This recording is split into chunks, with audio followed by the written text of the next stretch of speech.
Olá!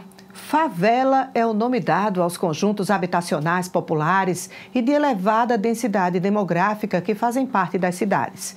Elas são formadas pela parcela mais carente da população e são compostas por casas construídas de maneira informal em terrenos muitas vezes irregulares e de elevado risco nas áreas mais afastadas do centro, onde o acesso aos serviços e à infraestrutura urbana é precário.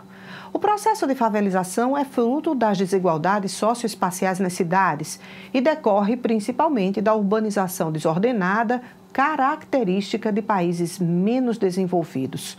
O número de favelas no Brasil dobrou nos últimos 10 anos, de acordo com dados do IBGE.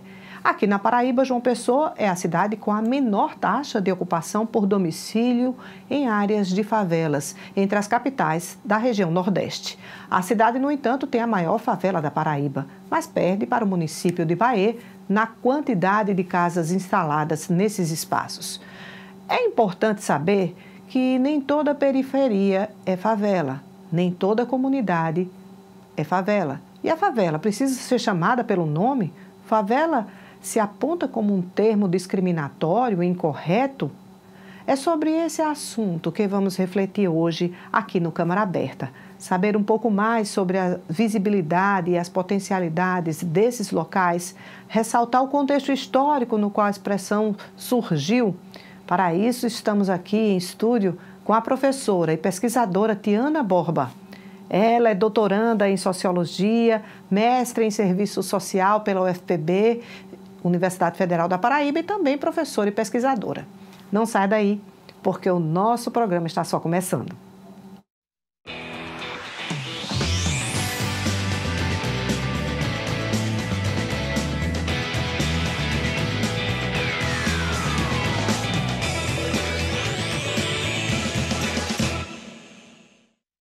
Seja muito bem-vinda ao nosso programa, professora Tiana Borba.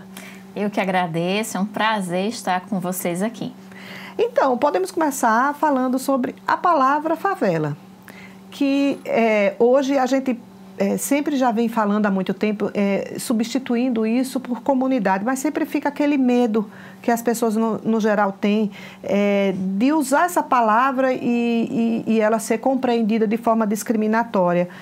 O que é que diferencia favela de comunidade e como é melhor se referir a esses espaços? Perfeito, né? Eu começo dizendo que é um termo ambíguo.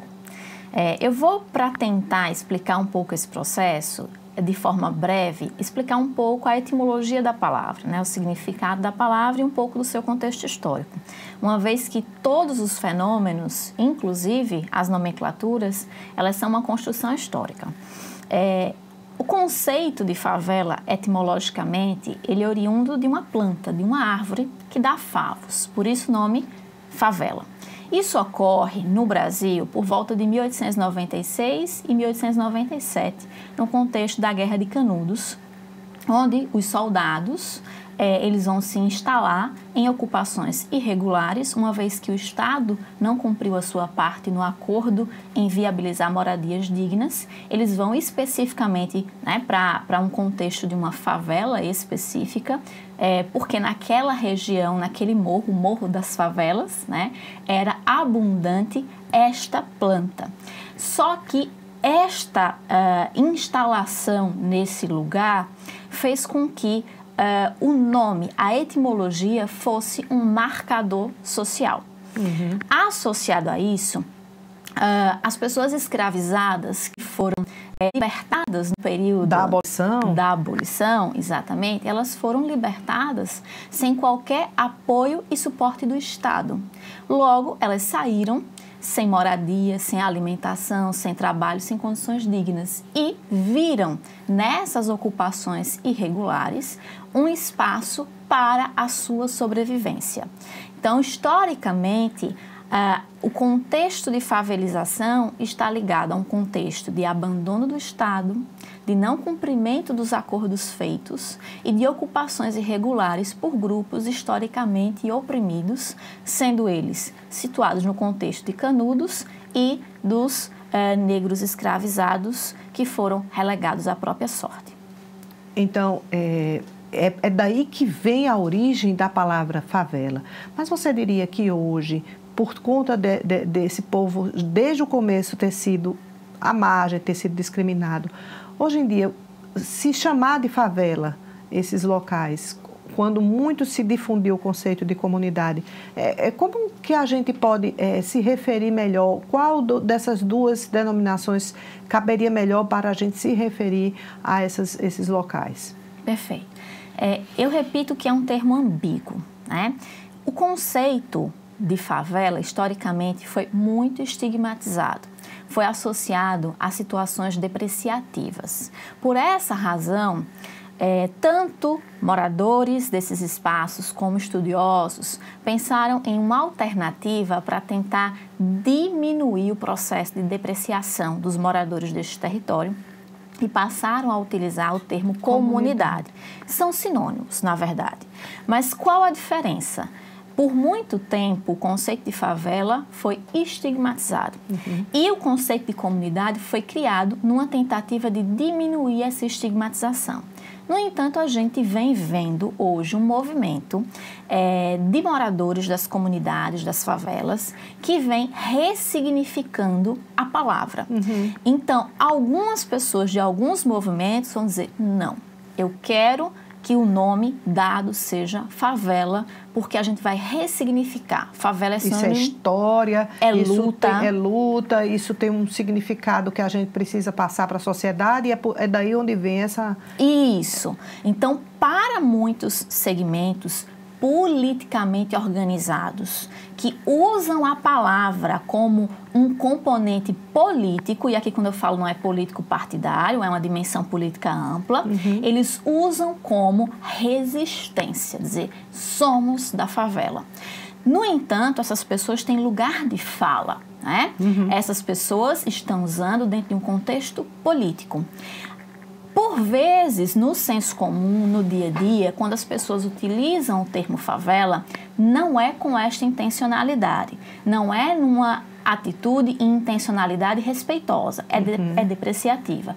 Por isso, eu acredito, e aqui é uma percepção particular, que seria muito educado a gente utilizar o termo comunidade, a não ser que em lugares e em grupos, né, convivendo com pessoas que politicamente se colocam e elas prefiram utilizar o termo favela como um componente de resistência, porque elas têm lugar de fala para isso, se utiliza. Na dúvida, eu acho que o polimento e utilizar termos que não trazem nenhum conceito contraditório seria interessante. Essas comunidades, esses locais, eles sofrem com o desemprego, com a desestrutura de uma maneira geral, nas condições de habitação. Muitas problemáticas estão ali circulando nesses ambientes, né? Problemáticas sociais, saúde, drogas, enfim. Saneamento básico, que é algo que interfere muito na qualidade de vida. Mas em meio a tudo isso, é possível enxergar potencialidades, riquezas, dentro deste povo periférico, dentro dessas comunidades? Completamente, né? Porque as comunidades, elas são a materialização, a representação de resistência. São pessoas que historicamente foram abandonadas à própria sorte para morrerem à própria sorte. E elas continuam vivas e resistindo. Então, até na nossa simbologização, né, deste espaço, ele é espaço de vida, de resistência.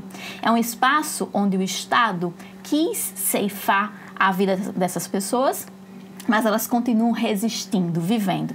Então, se a gente for observar, mesmo em meio a tantas problemáticas, como você mesmo pontuou, né, saneamento básico e tantas situações, esses espaços, esses territórios, eles são muito inventivos. Então, você tem uma grande sensação de pertencimento, um laço de solidariedade muito forte, muito próximo às cidades pequenas, coisa que no contexto urbano industrial a gente não costuma ver isso com frequência. A gente tem o consumo colaborativo, né? Então, as pessoas, a vizinha que compra uma situação e que divide com as outras vizinhas, a gente vai ter negócios e soluções eles próprios. Então, os indivíduos estão numa situação de desemprego, de problemáticas e criam o seu próprio negócio, a sua barraquinha.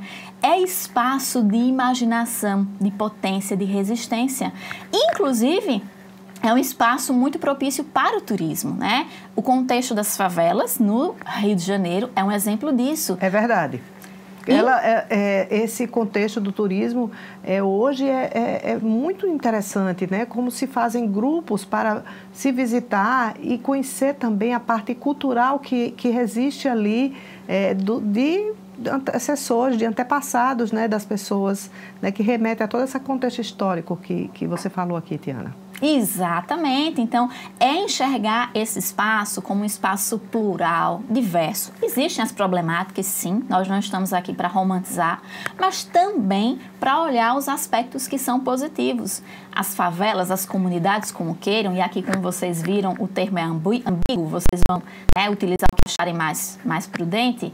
Esses espaços, eles são espaços potenciais, que tem aquilo que o Spinoza chama de potência de vida. E o turismo pode ser um aspecto explorado, inclusive aqui em João Pessoa. Agora, falando um pouco, professora, da sua análise acerca da discriminação que esse povo sofre, que mora em comunidades como essa, até para conviver na sociedade, conquistar na prática espaços de trabalho, isso ainda é muito presente, porque a gente sabe que muitas pessoas têm vergonha de dizer onde moram, quando vão buscar um emprego, por exemplo, para colocar ali no currículo. Isso hoje ainda é muito presente. Sim, é muito presente. Eu queria reportar uma situação. Esse povo somos nós, tá? É o povo brasileiro. E a gente não pode esquecer que eles estão numa situação de preconceito, discriminação e estigmatização, porque o Estado brasileiro, ele é um Estado misógino, patriarcal, é um Estado que detesta a pobreza e que é o mesmo Estado que produz a pobreza, mas que não cria mecanismos de manutenção, de minimização e de superação de situações que esse mesmo Estado criou. Não à toa, essas pessoas elas têm sim se deparado com situações de preconceito, né? Por que essas pessoas muitas vezes não colocam que moram nesses espaços? Porque, obviamente, existem dados estatísticos que colocam que quando você vai se candidatar a uma vaga de emprego, e se você colocar o seu endereço e esse endereço for localizado num CEP, que é considerado uma comunidade periférica, as chances de contratação é menor. Quando a gente tem uma mídia que associa sempre os espaços das comunidades periféricas à criminalidade, à violência e às drogas. Quando esses espaços não são apenas isso. Existem essas situações? Sim, elas existem. Mas existe também um espaço inventivo. Existe o espaço da solidariedade orgânica, do consumo colaborativo, dos negócios inventivos feitos sem qualquer capital externo à comunidade. Por essas razões, com razão, essas pessoas elas têm tomado cuidados e têm medos. Mas eu preciso dizer aqui, a sociedade precisa desconstruir, né, esse tipo de percepção, porque é uma percepção vergonhosa, preconceituosa, que fere a Constituição Federal e que fere a Declaração Universal de Direitos Humanos. São pessoas dignas, cidadãs, que precisam ter a sua moradia, o seu espaço de vivência respeitado. E a gente tem que começar isso como aqui. A gente está num espaço que está democratizando informações, mostrando que comunidades periféricas, favela, como queira, são espaços de potência e não só espaços atrelados a conceitos e a situações de criminalidade e violência. Estamos conversando sobre favelas, comunidades, com a professora pesquisadora, doutoranda em Sociologia, Tiana Borba. É hora do intervalo, daqui a pouco a gente volta para continuar esse papo super interessante. Não sai daí.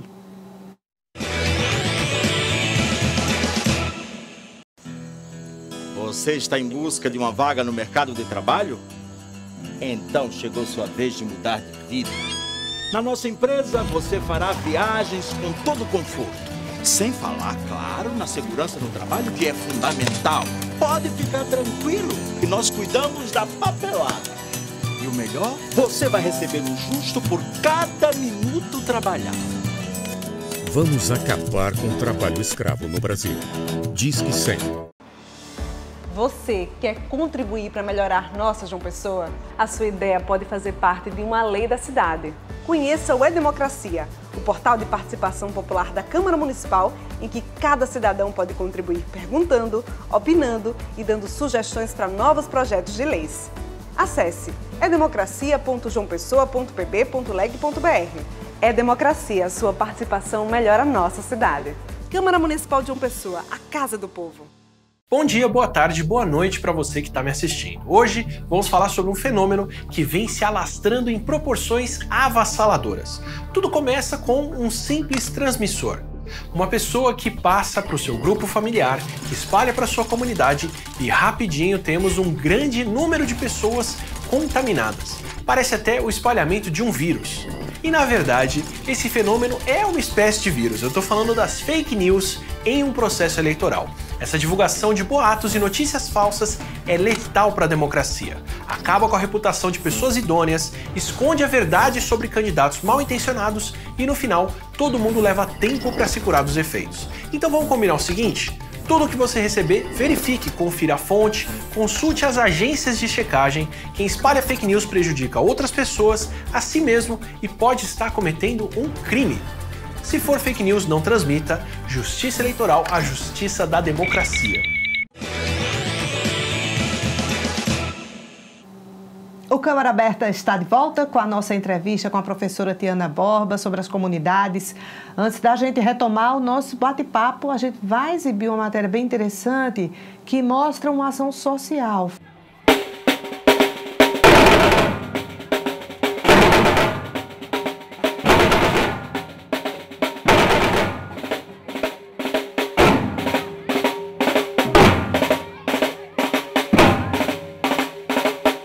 Esse é o ritmo que dita os caminhos escolhidos por Arthur, um jovem que levava a vida nas ruas. Eu ficava na rua jogando bola, não tinha nada para fazer, aí hoje eu estou aqui.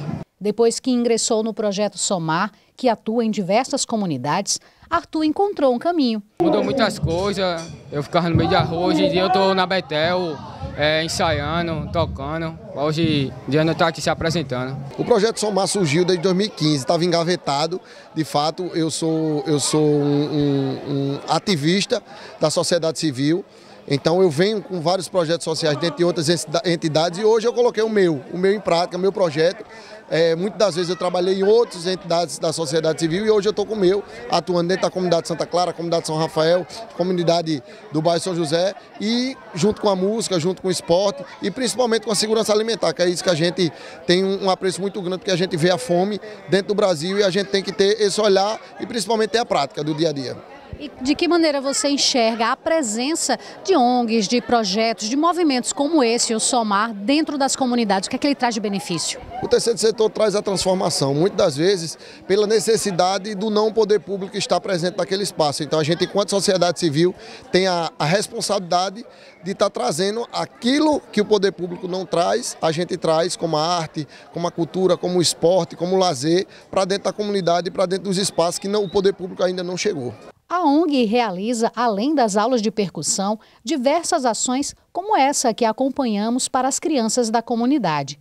Era tanta alegria com as brincadeiras e também as guloseimas que deixa até o coração de quem vê cheio de alegria. Eu, como conhecimento, comecei a tomar conhecimento com as pessoas, até que eu encontrei uma pessoa que me perguntou se eu queria fundar aqui um PET. Aí eu disse que sim. Aí daí, desse PET, foi que eu comecei a ir atrás das coisas e graças a Deus foi muito bom, porque era 65 crianças aqui todos os dias. A presidente da associação comenta com alegria os resultados já alcançados. Então eu sou muito grata a Deus, porque tem rapaz aqui, hoje é casado, que trabalha, porque eu consegui e foi através de Deus, primeiramente esse PET. Professora, assim como a CUFA, que é a Central Única das Favelas, nós temos muitas ONGs, igrejas, enfim, esse chamado terceiro setor, né, que atua, que fazem diversos projetos, trabalhos, junto a essas pessoas que vivem nessas comunidades, não só aqui, mas em todo o país. Né, como a senhora vê esse trabalho, o potencial que isso tem, que ele tem de ajudar, de resgatar essas pessoas? Eu acho muito interessante. De fato, as igrejas, sejam elas quais forem, né, de quaisquer denominações, as ONGs, o voluntariado, tem um papel muito interessante que é de fazer emergir a solidariedade na sociedade civil, né? A solidariedade ela é uma ferramenta muito importante. Eu acho que tem um potencial muito interessante, mas a gente precisa se atentar que essas organizações, entidades e pessoas, elas são complementares às ações do poder público, do Estado-nação, do Estado de modo geral. Elas não podem substituir. Então, se elas agem, né, de forma complementar às ações do Estado, elas são muito mais efetivas, são muito mais interessantes. O que lamentavelmente vem ocorrendo é que o Estado vem se eximindo das suas responsabilidades e essas instituições acabam sendo as únicas responsáveis por algum tipo de amparo a essa população. Mas com toda certeza são ações importantíssimas. A ausência do Estado em lugares como esse, na sua visão, abre espaço para a atuação, por exemplo, do crime organizado?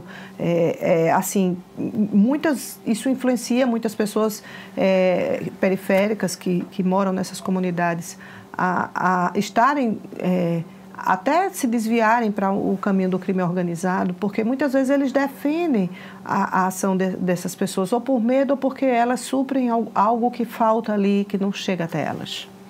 Sem dúvida, né? É um problema grande a ausência do Estado. E quando eu falo ausência do Estado aqui, não é a ausência de polícia, de aparato policial. Porque muitas vezes o Estado acredita que a única intervenção necessária nesses espaços é utilizar o braço armado, a polícia. Não que a polícia não seja importante, ela é importante em qualquer espaço. Mas você não pode esquecer que a ação do Estado não pode ser só uma ação de coerção, de repressão. O Estado precisa estar presente nessas comunidades com escola, com saúde, com políticas públicas para as mulheres, para o segmento LGBTQIA+, para todas as pessoas. Então, se eu tenho um Estado que se ausenta, onde não tem escola de qualidade, que não tem merenda, uma unidade de saúde onde faltam médicos, onde faltam insumos, essa população fica completamente abandonada e, consequentemente, suscetível a estratégias de sobrevivência que, por vezes, sejam passar por situações de contravenção à lei ou de apoio a esses segmentos, porque, às vezes, aqueles indivíduos que estão contravendo, né, em contravenção com a lei, contraditoriamente estão apoiando as pessoas que estão naquele espaço. Porque o Estado... a necessidade. Isso, porque o Estado se ausentou. Às vezes é um gás que falta, às vezes é uma coisa simples. Exato. Que elas precisam de apoio e ali eles encontram isso. E aí a gente não pode condenar. Se o Estado não faz o seu papel e ele encontra em um representante daquele espaço que viabiliza algumas situações para a sua sobrevivência, é mais do que natural e esperado que essas pessoas tenham muito mais confiabilidade aos seus do que a um Estado que nega os direitos a essa população e que muitas vezes é também violento com a mesma. Professora, talvez seja impossível aqui ou em qualquer outro lugar do mundo acabar com essas comunidades, até porque... Por tudo que já foi relatado aqui, já foi dado uma aula, explicado o contexto histórico, nem seria interessante, porque faz parte da nossa realidade. Mas, assim, a senhora que já trabalhou lá, dentro de comunidade, como assistente social também, o que diria que é importante para se transformar permanentemente? Que tipo de ações simples poderiam, que a gente vê que são ausentes, poderiam transformar a vida desse povo periférico? Você colocou muito bem. Primeiro que não é acabar, porque essas pessoas elas vivem, elas têm pertencimento, elas têm uma história, elas têm uma ligação familiar, afetiva com vizinhos, com os seus ancestrais. A grande questão é tornar aquele um espaço habitável. aquele um espaço minimamente digno. Seguro, né? Exatamente, de vivência. E para isso, o que é que a gente precisa? Políticas públicas. A gente precisa que o Estado assuma suas responsabilidades. E assim como ele faz nos bairros mais prestigiados da nossa capital, que tem unidades de saúde muito bem equipadas, asfalto, saneamento básico, escolas, que isso também seja aplicado para as comunidades periféricas. Por que nas comunidades periféricas as ruas existem esgoto a céu aberto e em bairros prestigiosos isso não ocorre?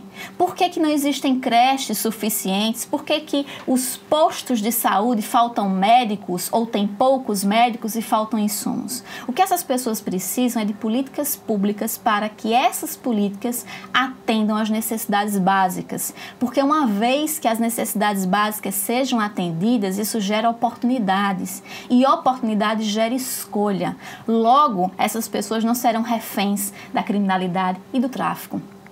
Essas situações de infringir a lei não vai ser mais uma opção, porque elas têm outros caminhos. Uma sociedade onde você tem uma escolha de uma vida digna, onde você possa viver sendo respeitado, muito dificilmente a pessoa vai escolher, né, a criminalidade. A criminalidade, em geral, não é uma escolha, é uma imposição. O indivíduo é empurrado para isso por toda a violência que o Estado e a sociedade empregam contra essas famílias.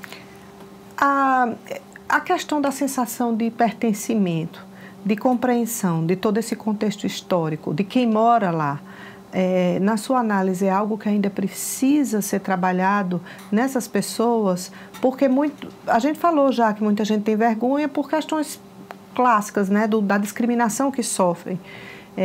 Mas você acredita que, se for trabalhado melhor uma sensação de pertencimento para essas novas gerações, isso pode ter uma capacidade de resistência maior e de transformação? Pode e deve, só que para que essas pessoas tenham capacidade de resistência e sentimento de pertencimento, elas precisam sentir aquele espaço como um espaço seguro e um espaço no qual elas se orgulhem. Quando a gente tem uma sociedade que aponta o dedo e que diz que é feio, que é ruim, né, onde ser associado a morar nesse espaço é um sinônimo de uma situação depreciativa, é natural que essas pessoas queiram se afastar desse estigma. Então, como é que a gente faz para que essa sensação de pertencimento aconteça e as pessoas se sintam bem naquele espaço? Primeiro, repito, políticas públicas. O espaço tem que ser saudável, seguro e com condições. E outro aspecto muito importante, a sociedade civil, inclusive as pessoas que não moram nesses espaços, precisam começar a ressignificar.